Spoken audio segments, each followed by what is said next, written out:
130,000 Indians study in Australia every year. That's very welcome. The Modi government has opened the window for foreign branch campuses to be established in India. I've spoken recently to Brendan O'Connor, our skills minister. He loves visiting India. Well, look, there's lots of fields, Vishu, where Australia and India are working very closely together, but one that I'm particularly passionate about is skills. You know, this country is growing very fast, but everyone knows that to fill that growth, much greater number of young people in particular will have to be skilled.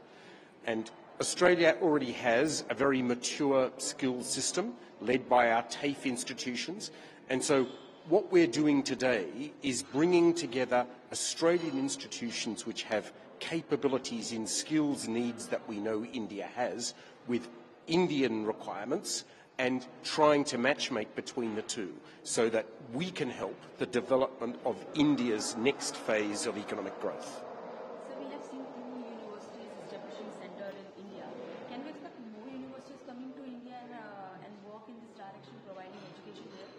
I think we can, and I think it's a model also that we can apply in the so-called vet sector, in the vocational sector. You know, 130,000 Indians study in Australia every year. That's very welcome. It will continue, but it shouldn't be a one-way street. And there's an opportunity now because the Modi government has opened the window for foreign branch campuses to be established in India.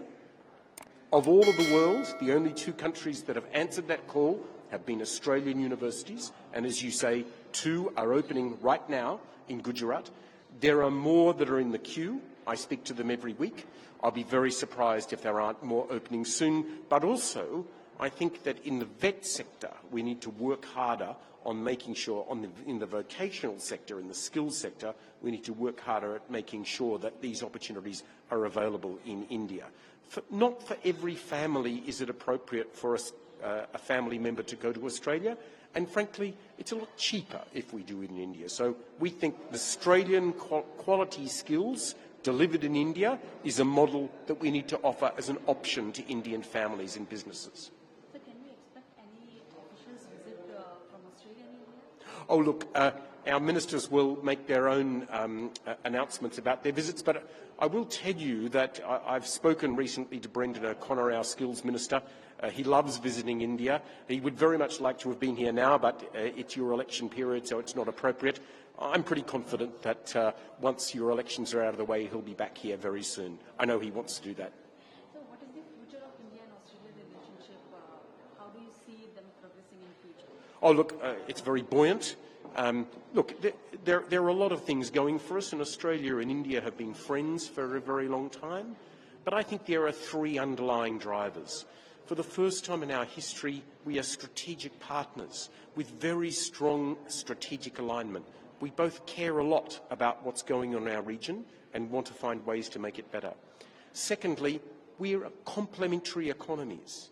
India is growing fast, but many of the things that it needs, the energy, the minerals, the critical minerals, the skills that India needs for the next phase of its growth can be found in Australia.